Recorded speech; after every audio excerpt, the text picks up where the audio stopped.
Hey, it's so great to see you. Come on in, have a seat, relax, make yourself feel at home. Hi, my name is Jedley, and this is Reading with Your Kids Rewind. You know, the Reading with Your Kids podcast debuted in 2017 with the mission of helping families grow closer through reading. Since that time, we've published over 1,100 episodes. We created Rewind to share some of our favorite moments from the show. Today, we're celebrating Hispanic Heritage Month. In the background, you can hear an original song I created called Cocoa Falls. It was inspired by a beautiful waterfall in El Yunque, the magical rainforest of Puerto Rico. And so it makes perfect sense to me that we begin this rewind with a look back at our interview with Nebe Reynoso. Her episode was titled Bold, Brave Latinas, and it was originally published on June 7th, 2019. Here is Nebe Reynoso. Well, you know, the subject of this wonderful bilingual book is near and dear to my heart because I have so many bold, brave Latinas in my wife, my daughter, my friends, many of my friends, my amazing niece. It's so I'm really excited to find out some of these Latinas that you are highlighting in your book. So it's 11 Latinas, and I wanted to make sure that every field was represented. So I chose people like Supreme Court Justice Sonia Sotomayor, Oscar winner Rita Moreno, astronaut Ellen Ochoa, Surgeon General of the United States in the 90s, Antonia Novello. I interview a muralist, Judy Baca, an activist, Dolores Huerta. I interview Selena, who's a Latina icon, Pura Belpre, who was a librarian, the first Puerto Rican librarian in the New York City library system, who really emphasized the importance of bilingual literacy to cater to the community that went to some of the libraries there. So I really wanted to make sure that, like I said, every aspect of careers and career choices was well represented in this book. Wow, what I love the many of the names I'm very familiar with. Selena, I loved Selena. What a treat! And what a tragic end to her amazing career. But there are a number of names that I wasn't aware of. Tell us a little bit more about that librarian in New York. So Pura Belpre, she was, as I mentioned, the first Puerto Rican librarian in the New York public library system. And the reason I chose her was because she was bold and brave because she really used her voice and used her platform as a librarian to kind of change the library system in the sense of incorporating more bilingual books and actually writing Spanish books. Because at the time, this was, many years ago, she's no longer here with us.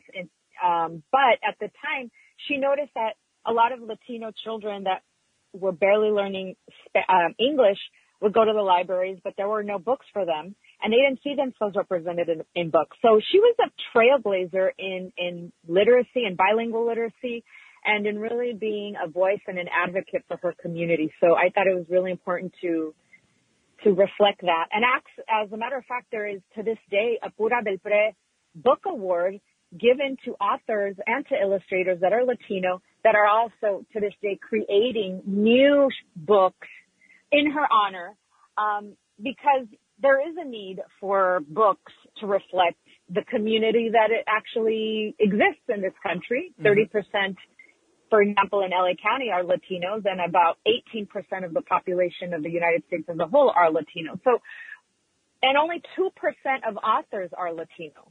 So Pura Belpre, as I mentioned, she really made sure that our community was well represented in the libraries. Can you talk a little bit about that and how important it is for kids to see themselves in the pages of books? I'll be honest. I mean, intellectually, I understand it and I believe in it. But one of the things that's interesting, just yesterday, we received all sorts of books unsolicited here at the show.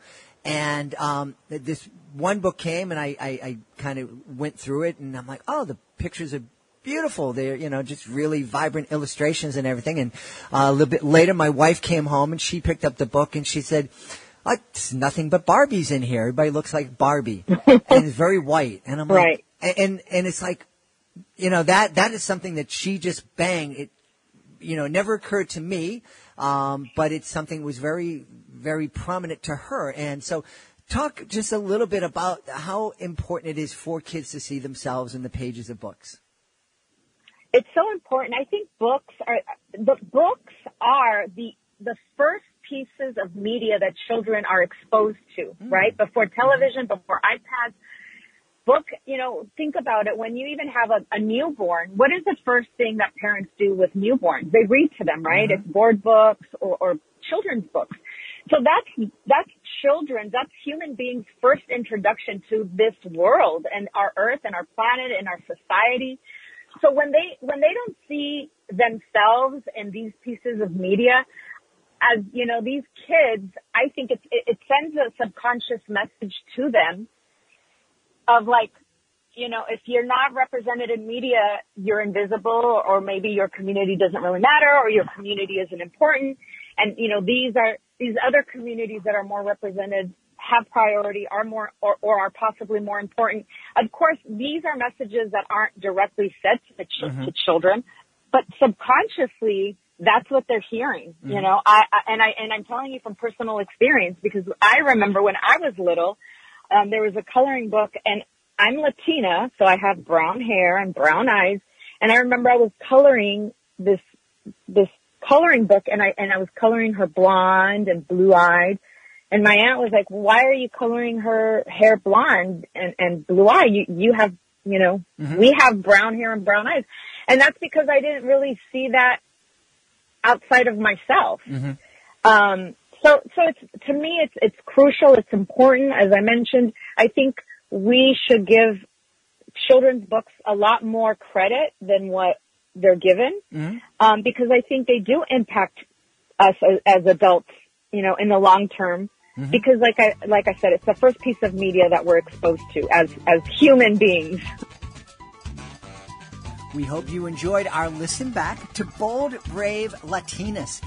You can find that episode and all of our past episodes at our website, readingwithyourkids.com. Just click on the podcast page. If Bold, Brave Latinas was published June 7th, 2019. We have a great search engine on our podcast page that will bring up any of our past episodes. You can also find most of our episodes wherever you find your podcasts, on the iHeartRadio app, Apple Podcasts, Google Podcasts, Amazon Music, Spotify, Ghana, Himalaya, and anywhere else you can find your podcast. Right now, we're going to take a listen back to our conversation with Jennifer Segarra. She wrote a beautiful book. It's called El Lechon Choncho. That is also what we call the episode, and that first debuted June 20th, 2021. Here's Jennifer Segarra. There was a talk show host here in Boston many, many years ago that I used to listen to, and I had this thing called a transistor radio that was a little tiny. It was a little about the size of a phone, and I would sneak it underneath my pillow at night, and Larry Glick was the overnight talk show host. And he would always, if someone would call up and say, "Larry, I'm Puerto Rican, Larry, I'm Irish," he would always stop them and say, "No, you are an American of Puerto Rican descent. You're an American of Irish descent."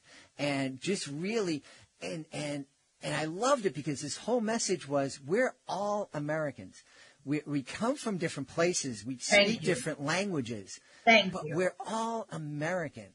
And so let's emphasize that first. Let's emphasize the fact that we are all one American family. We bring different things to the table, just like at Thanksgiving or Christmas or whatever holiday it is. We're bringing different dishes to the table, and it's beautiful. It makes for a great celebration. And so I love that. And it is important to remember where your people came from. There are a lot of people who made tremendous, dangerous journeys to be here. Thank you. Yes. Yeah. Exactly. I also love the fact that you reminded us that, we're quick to use the the term Latino, a Latina, a Latinx. I don't pronounce it Latinx. It just doesn't sound right to me. But, and we throw everybody who speaks Spanish and Portuguese, in the case of Brazil, under one big tent. And they just go, oh, yep, that's all. They're all the same. It's all one culture. In reality, they're all very different cultures. Dominican Republic and Puerto Rico, they're just, 90, I don't know if it's 90 or 100 miles from each other, but they're very, very different cultures. They're very different. Each culture deserves their own focus, so to speak. And they bring a lot of beautiful things to the table. Mm-hmm. So, that's what America is about. Yeah. Everyone coming together and living under one country and making their life, But the beauty is everybody coming from someplace different and bringing what they bring to the table. That's what's beautiful about America. Yeah. Jennifer, did you ever imagine yourself being a children's author when, I know you heard the story from your mom and you thought this is really great, but did you ever actually think that you'd be a children's author? No, I never did think that I would do this, but I've always loved reading books. Like Judy Blume is one of my favorite children's book authors. Emily Bronte, Jane Austen. I would read them when I was a child. And, I've always, my special memories of reading books, including obviously I have a religious background, reading the Bible, learning all the Bible stories, which are very important. But I always loved children's books. And I love always writing stories. When I got reading assignments at school where most people are like, I gotta write an essay, or I gotta do that book report, I was like, okay, this is great. And I would kind of change it and put my own wording to it, or try to slip a little joke in there. And sometimes my teachers are like, you slipped a joke in there. You kind of make fun a little bit of the history lesson. I'm like, oh, no, I wasn't making fun of it. I just wanted to I wanted to put my own little spin to it. And I love telling the story. I love the way my father would tell a story, because my father would just crack us up and make us laugh. I love the way my mother would tell us stories. They're very animated. And, the way that they said it was always with their wit and their intelligence. And I'll get a kick out of that. But to actually think that I would make a children's illustration book at this age, no, I never thought about that. I never thought it would happen. And I'm so excited, nervous, happy, and just elated that this has come about. And that this is my first podcast. So I'm also I'm here trying to contain myself, but I'm inside On July 20th, 2020, we had the pleasure of speaking to Leticia Ordaz. Leticia is an Emmy-nominated news anchor for KCRA in Sacramento, California. Leticia came on the show to celebrate her beautiful debut picture book. It was called The Adventures of Mr Mccoy. Here's Leticia Ordaz. I haven't had the pleasure of traveling to Mexico myself, but we've traveled to a lot of Latin American countries, and that feeling that you were describing of community and of family and of extended family, that's something that we felt in Costa Rica and in Panama and Puerto Rico. It's here in the Latin communities around the Boston area. I love it. I've talked on the podcast before about the fact that one of the things I love about Latin families and Latin cultures is that it's multi-generational. It's very common to go to a concert or a festival and to see grandparents and grandchildren and teenagers with parents at the same event. Oh my, yes. What's going on here? And it's not something that you see in typical American culture. And that's a shame. I love that about Latin culture. Family is so important, and also even people that aren't a part of your family, when you meet them, everyone who's in Cabo, where we stay and we see them every year, they have become our family. Mm-hmm. And in one of the pictures in the illustration, it really happened. Tomas is one of the characters who helps to save the kite, and he really does climb up the tallest palm tree in Cabo San Lucas to rescue our kite. And that is just what he did. He showed his big heart. And then it turns out that he used to do that to pick coconuts for his family. Is he really would climb trees. So it just so happened that he was an expert at that. But by no means did he have to do what he did, because we were in the middle of a storm. I was going to say, he climbed up the tree. That's awesome that he did that. But he did it right before the hurricane got there.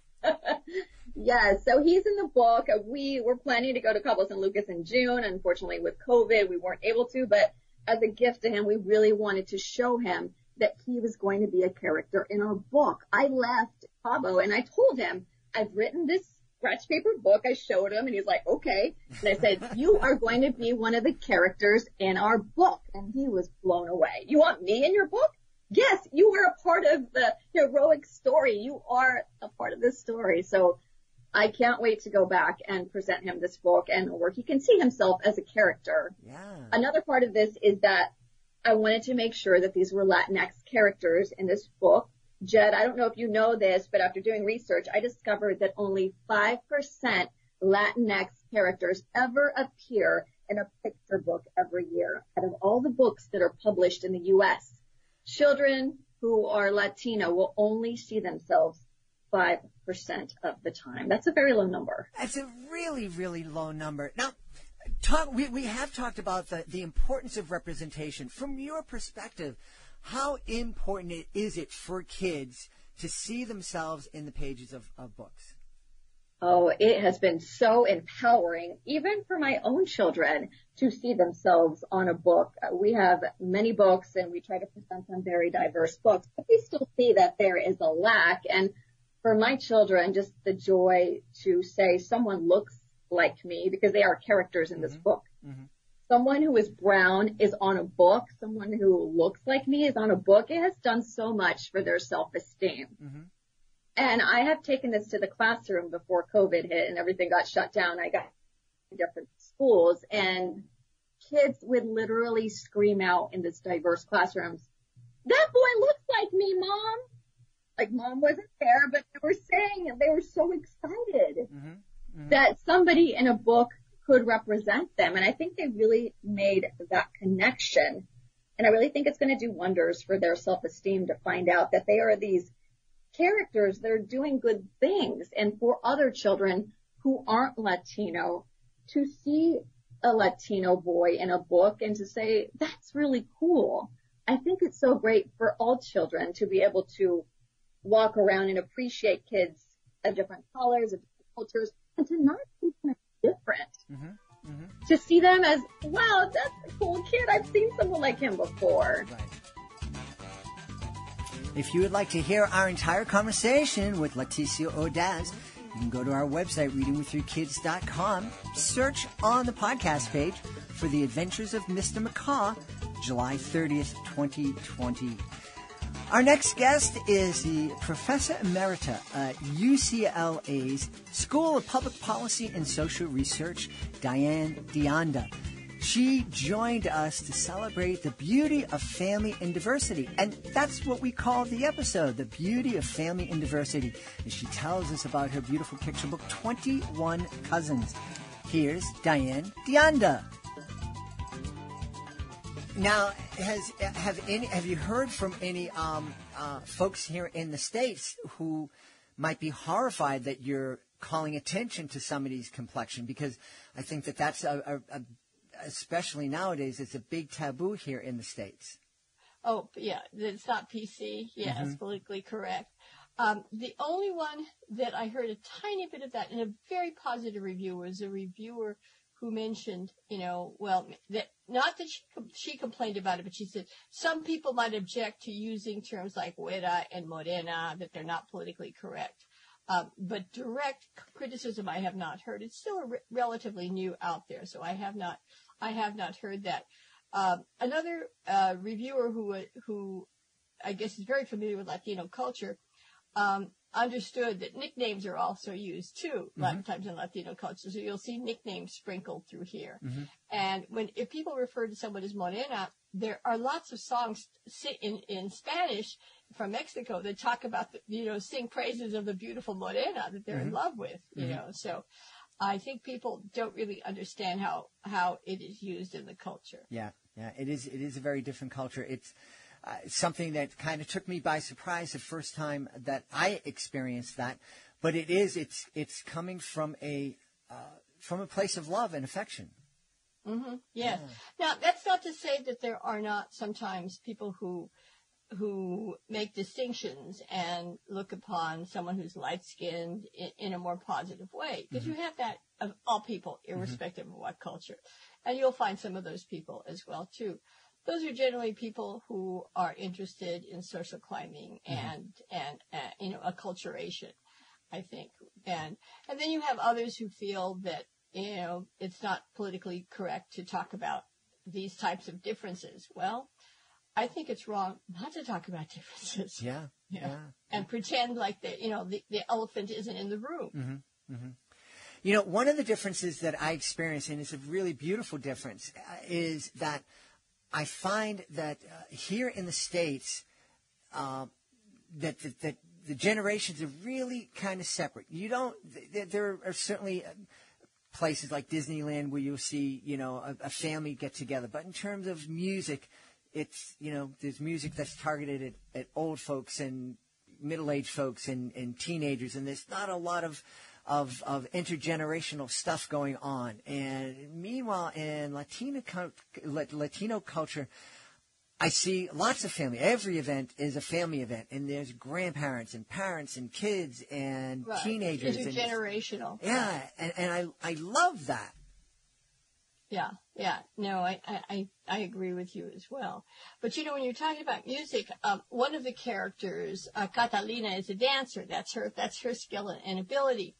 And I made sure that she dances hip hop, ballet, salsa, and with castanets. So she is what these children are what I call bicultural. They've been biculturally socialized, both into mainstream society and into Latino culture. So they have a foot in both cultures as well. They fit very well into American culture as well, because that's part of who they are as well too.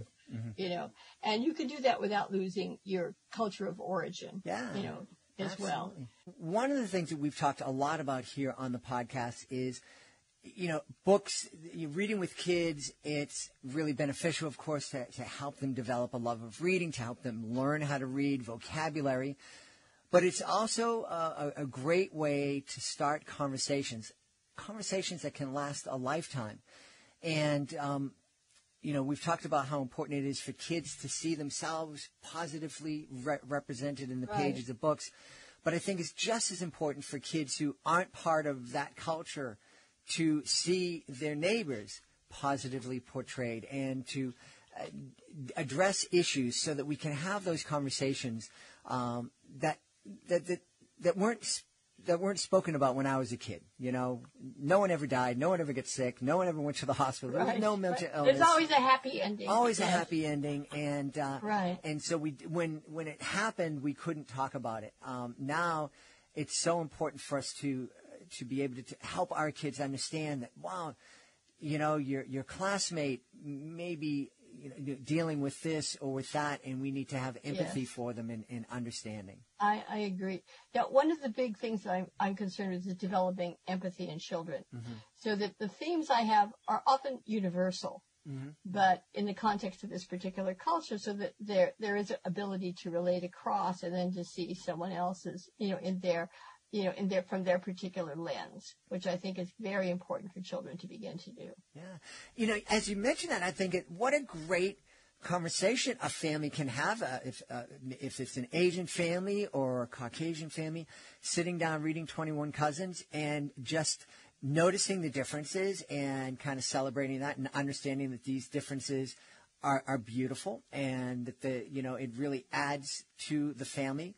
But also taking time to look and say, how are we alike? What things do we have in common with this family that we're reading about? Absolutely. Yes. Yeah. Yes, I think the commonalities are critical to bring out as well.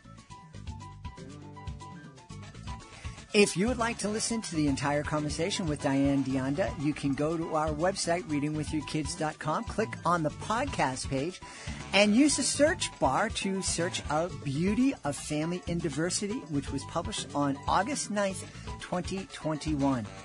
We hope you've enjoyed our look back, our rewind at some of our favorite moments celebrating Hispanic heritage. You can find all of these episodes and all 1,100 plus episodes of the Reading with Your Kids podcast at our website, readingwithyourkids.com. We also hope that you will subscribe to the Reading with Your Kids podcast on the iHeartRadio app, Spotify, Amazon Music, Apple Podcasts, Audible, Stitcher Radio, wherever you find your podcasts. I want to thank the folks who made today's show so wonderful. Of course, I want to thank our guests, Diane Deonda, Jennifer Segarra, Leticia Ordaz, Nebe Reynoso. Also want to thank Rory Grady, who helped produce this episode, selecting the highlights for us to take a listen back to. I want to thank my beautiful wife for all the support she gives me. Most of all, I want to thank you.